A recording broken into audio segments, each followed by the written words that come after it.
Shalom, sama-sama kita akan kembali belajar firman Tuhan. Kita akan berdoa lebih dulu. Kami bersyukur buat kesempatan sore hari ini kami belajar kembali bagaimana kami boleh mengerti dan tahu identitas kami sebagai the Son of God. Kami adalah anak-anak Allah, putra-putra Allah sendiri, sehingga kami boleh memiliki destiny yang besar untuk mengelola dan bahkan untuk menjadi berkat bagi kerajaan Tuhan, khususnya ketika kami persiapkan kedatangan Tuhan yang kedua kalinya. Terima kasih Tuhan, berbicara buat setiap kami semuanya, biar roh hikmat, wahyu akan Tuhan turun dalam hidup kami, dalam nama Tuhan Yesus. Kami berdoa dan ucap syukur. Amin. Shalom.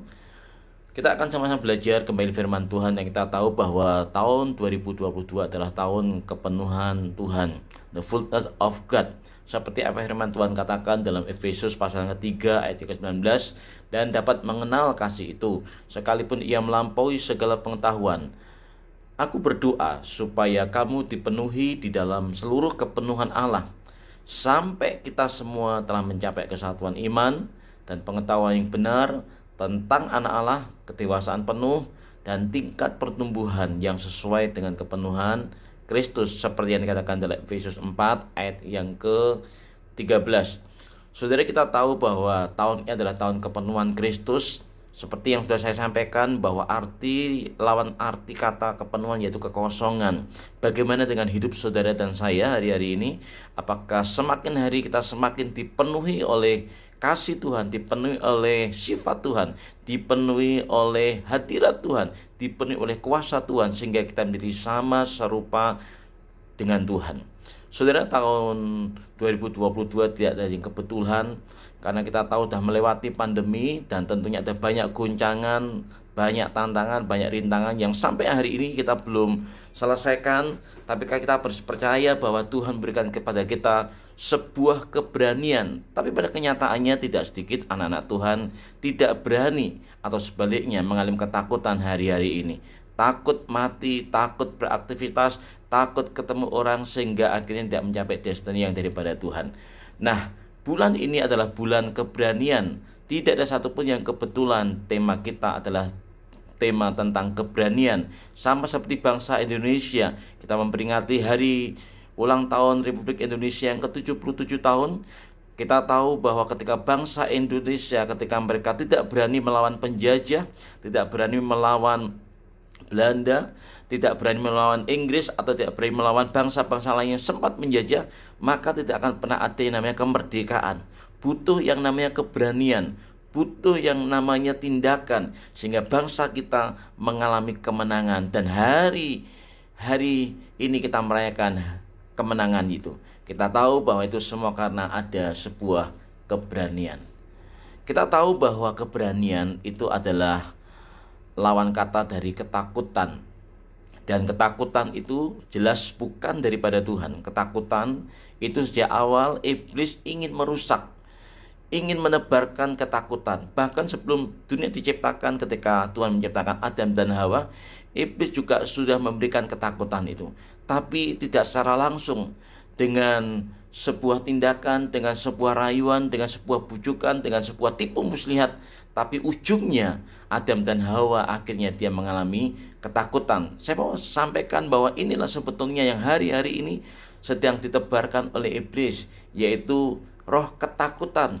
Roh di mana seseorang merasa tidak yakin, tidak memiliki identitas dirinya, bahwa dia adalah the Son of God, dia adalah putra Allah, dia adalah anak Allah yang memiliki otoritas daripada Tuhan. Dan tema penuh keberanian ilahi sebenarnya itu menjadi bagian kita semuanya. Kalau kita lihat dalam Kejadian pasal yang pertama ayat yang ke-26 sampai ayat yang ke-28. Kalau kita lihat bersama-sama, kita akan baca ayatnya. Kita akan baca ayatnya di dalam Kejadian 1 ayat yang ke-21 sampai ayat yang ke-28. Dan ada bagian-bagian yang mana kita tahu bahwa sebenarnya kita dijadikan serupa dengan gambar teladan daripada Allah sendiri. Kita akan lihat firman Tuhan. Kejadian pasal yang pertama ayat yang ke-26 sampai ayat yang ke-28. Demikian firman Tuhan. Berfirmanlah Allah, baiklah kita menjadikan manusia menurut gambar dan rupa kitanya besar, supaya mereka berkuasa atas ikan-ikan di laut dan burung-burung di udara, dan atas ternak, dan atas seluruh bumi, dan atas segala binatang melata yang merayap di bumi. Perhatikan, maka Allah menciptakan manusia itu menurut gambarnya, patronnya, sesuai gitu kan. Menurut gambar Allah diciptakannya dia, laki-laki dan perempuan diciptakannya mereka. Ayat yang ke-28 berkata demikian, Allah memberkati mereka, lalu Allah berfirman kepada mereka, beranak cuculah dan bertambah banyak, penuhilah bumi dan taklukkanlah itu. Berkuasalah atas ikan-ikan di laut dan burung-burung di udara dan atas segala binatang yang merayap di bumi. Kalau boleh saya simpulkan dari ayat 26-28 bahwa sebenarnya inilah identitas awal mula daripada penciptaan manusia. Itulah identitas diri Adam dan Hawa. Itulah identitas diri saya dan saudara. Yang pertama adalah serupa. Serupa itu artinya sama. Serupa itu artinya idem, persis. Kalau saya punya 3 anak, seringkali ada banyak orang-orang yang ketika lihat anak-anak saya, baik yang pertama, kedua, ketiga, mereka punya sebuah kesimpulan masing-masing. Oh, kalau anak yang pertama itu campurannya Pak Budi sama Ibu.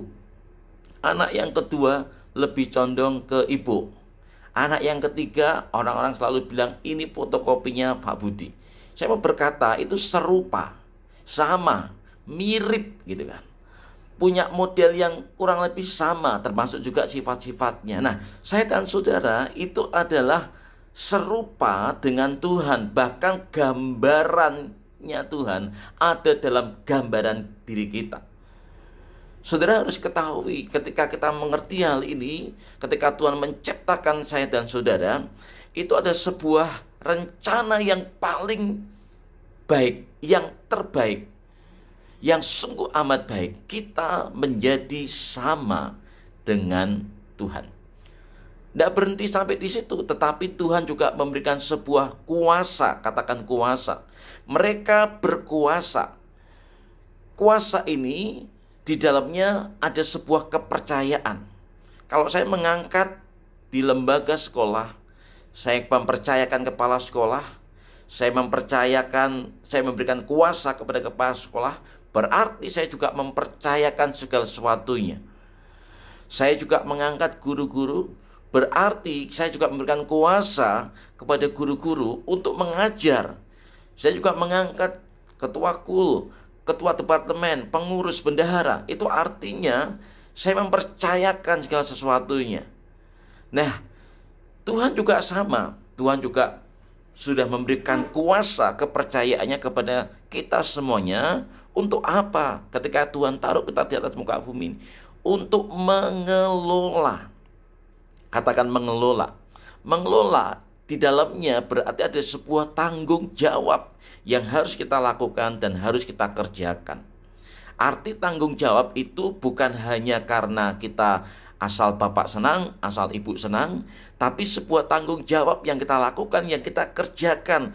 Bahwa ketika kita ada di atas muka bumi ini, ketika kita hidup, ketika kita melayani, sebenarnya ada sebuah tanggung jawab. Segala sesuatu yang kamu lakukan, yang kau jumpai kedua tanganmu, yang kamu lakukan, yang kau jumpai, lakukanlah itu seperti untuk Tuhan, bukan untuk yang lainnya.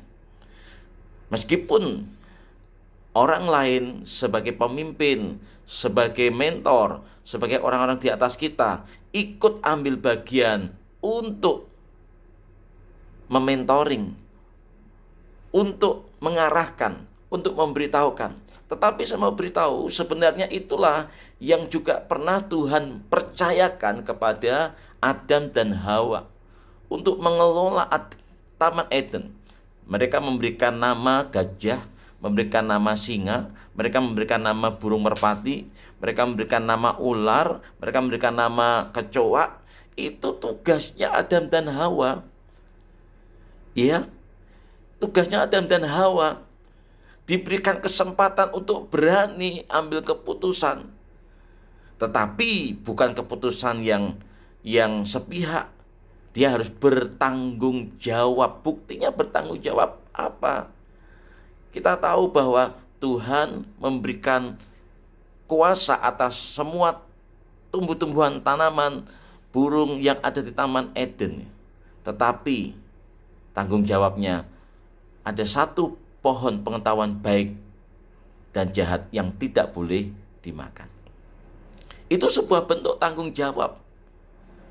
Dan lepas daripada itu, ketika Tuhan mempercayakan tanggung jawab, ujung-ujungnya apa? Diberkati. Ayat 26 berkata, Allah memberkati. Kita bukan mengikuti sebuah pelajaran kemakmuran, tetapi ini kenyataan yang ada firman Tuhan. Allah memberkati mereka. Allah memberkati Adam dan Hawa, dan Allah memberkati saya dan saudara. Itulah yang harus kita ketahui, bahwa kita sebenarnya adalah orang-orang yang hidup di dalam berkat daripada Tuhan. Tidak secara otomatis, tapi kita harus mengerti siapa kita sebenarnya, identitas diri kita siapa.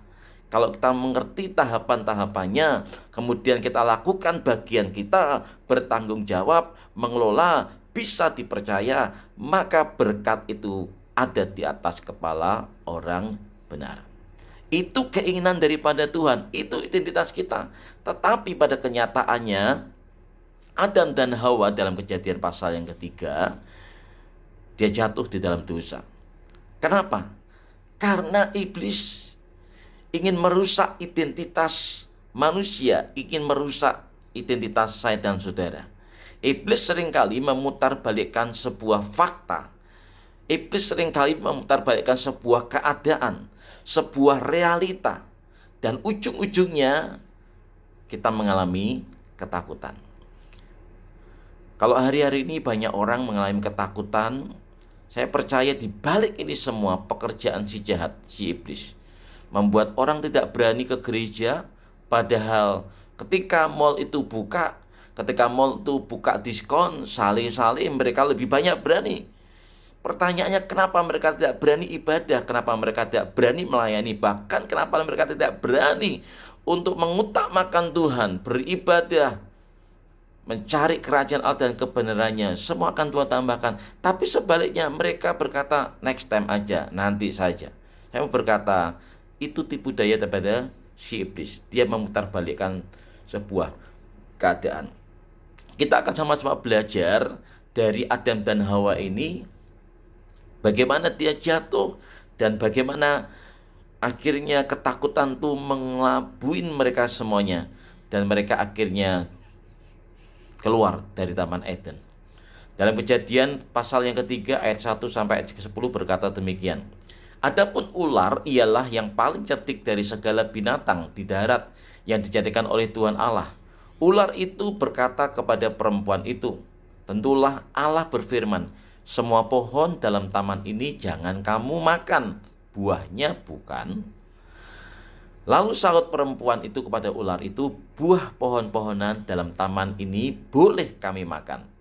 Tetapi, perhatikan, tentang buah pohon yang ada di tengah-tengah taman, Allah berfirman, jangan kamu makan ataupun raba buah itu, nanti kamu mati.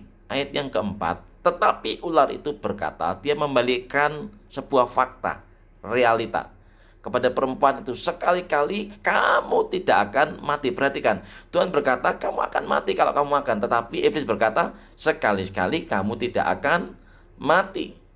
Ayat yang kelima berkata, tetapi Allah mengetahui bahwa pada waktu kamu memakannya, matamu akan terbuka dan kamu akan menjadi seperti Allah, tahu tentang yang baik dan yang jahat. Ayat yang keenam, perempuan itu melihat bahwa buah pohon itu baik untuk dimakan dan setiap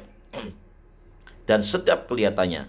Lagi pula pohon itu menarik hati karena memberi pengertian. Lalu ia mengambil dari buahnya dan dimakannya dan diberikannya juga kepada suaminya yang bersama-sama dengan dia, dan suaminya pun memakannya.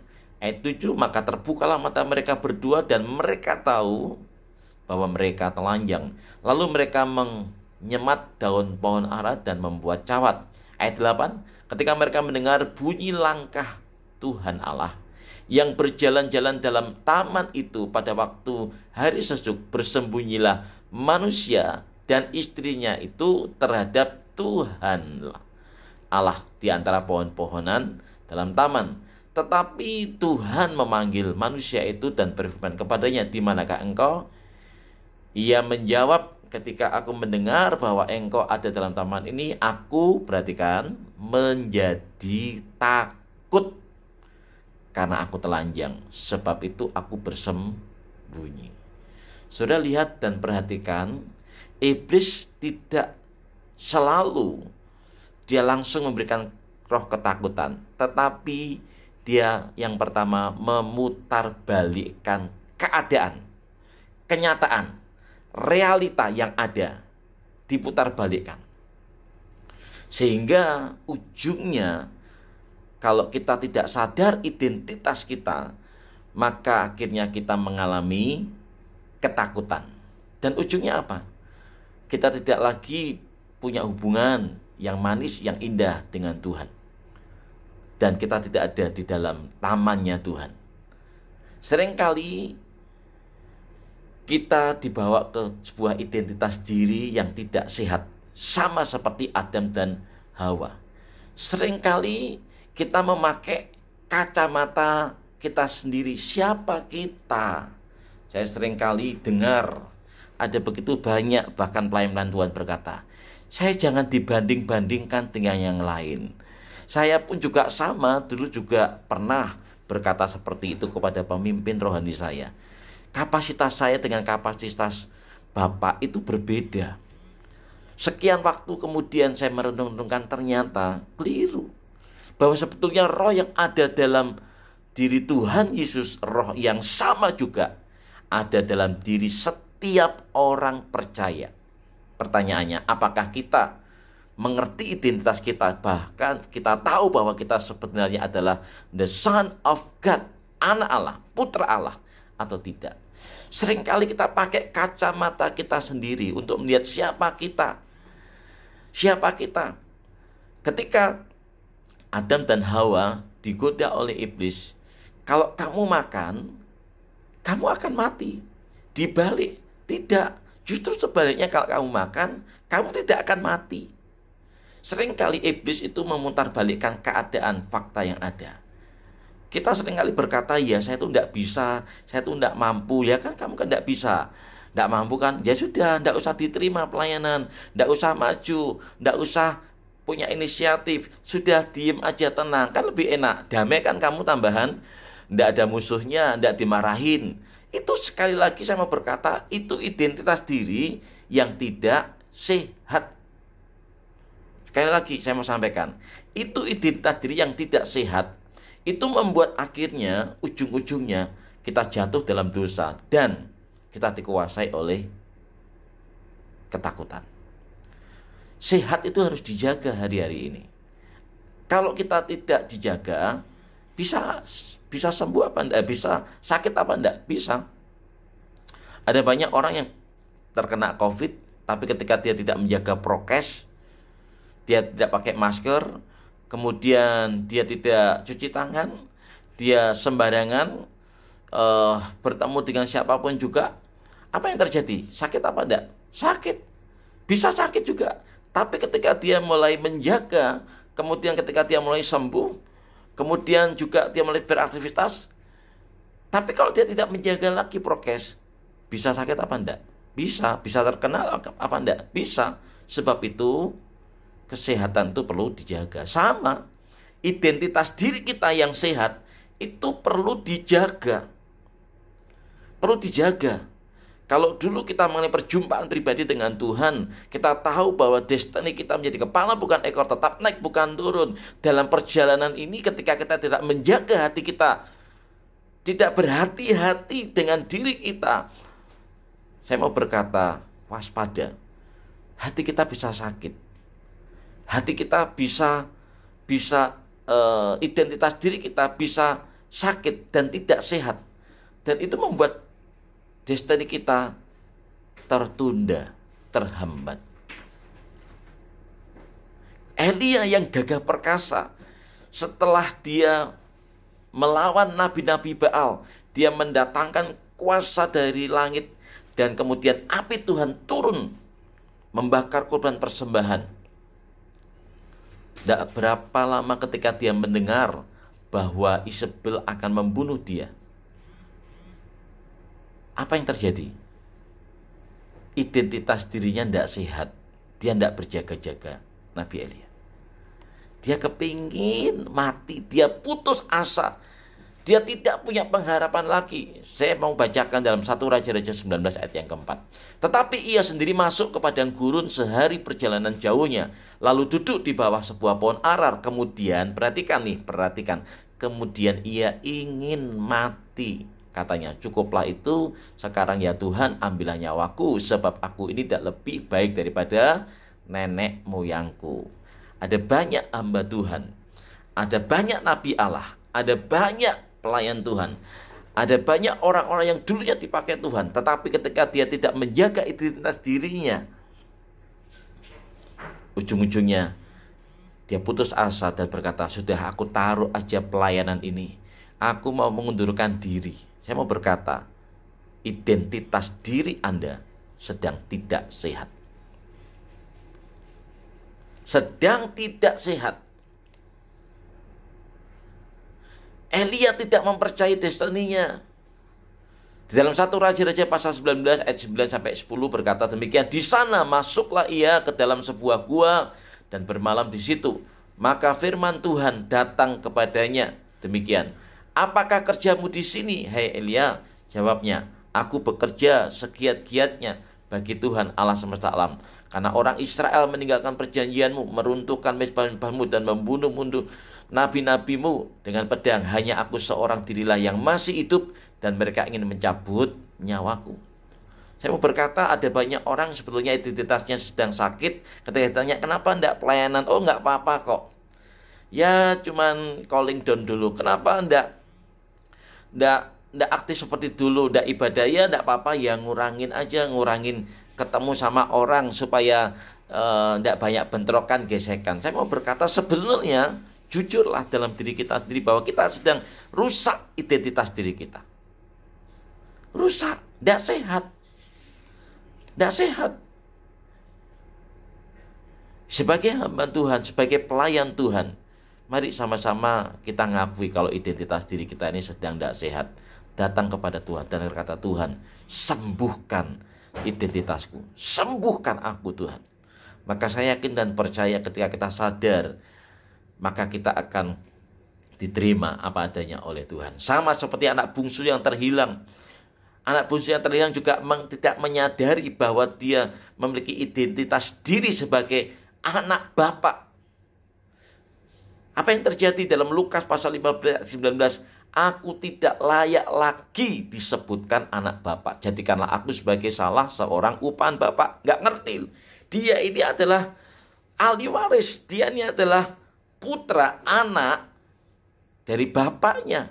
Tetapi dia, ketika dia tidak sehat identitas dirinya, dia akan menurunkan orang yang tidak sehat identitas dirinya. Dia akan menurunkan nilai yang ada dalam kehidupannya, nilai ilahi yang ada dalam kehidupannya.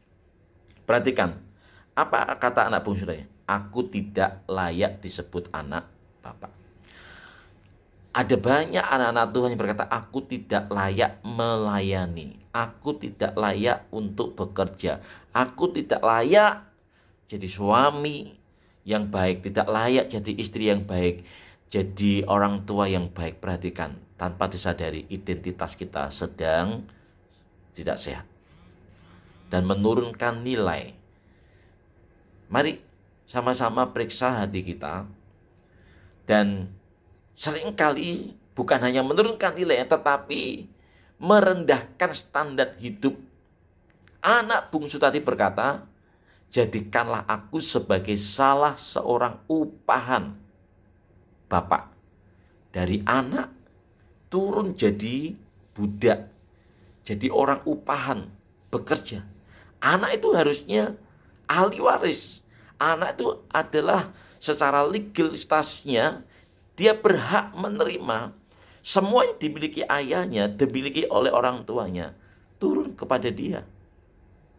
Tetapi anak yang bungsu yang terhilang tadi merendahkan standar hidup. Ada banyak anak-anak Tuhan hari-hari ini, potensinya ada, hikmatnya punya, kemampuannya oke. Tetapi karena iblis dan merusak identitas dirinya, dia berkata, aku nggak bisa apa-apa. Suaranya oke, tapi bahasanya tuh merendah. Kalau boleh saya katakan itu sebenarnya merendahkan standar hidup.